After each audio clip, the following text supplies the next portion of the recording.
मंजू मेरा स्वागत करती हूँ सब बहनों के चैनल पे। और आइए आप लोग मेरे सुनाए जा रहे हैं, आप लोग सुनिए अपना प्यार दुलार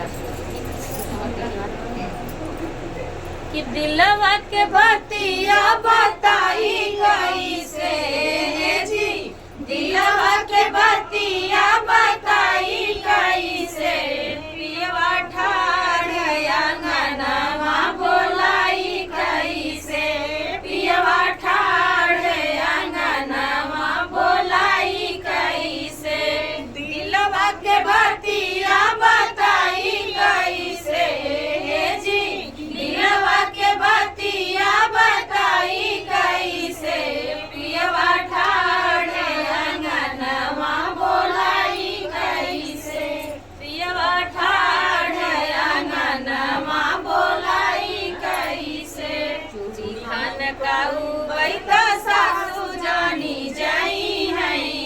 चूड़ी खान काऊ बैता सासू जानी जाई है मथवा के बिंदिया देखाई गई से जी,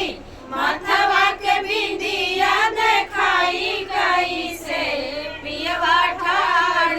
अंगनवा बोलाई गई से पियवा ठाड़ अंगनवा बोलाई गई से पायल बजाऊ बैता जठनी जानी जाई है पायल बजाऊ बैता जठनी जानी जाई है ओठवा के ललिया देखाई गई से जी, ओठवा के ललिया देखाई गई से पियवा ठाड़ अंगनवा बोलाई गई से पियवा ठाड़ अंगनवा बोलाई गई से फोनवा लगाऊ बैता देवर जानी जाई है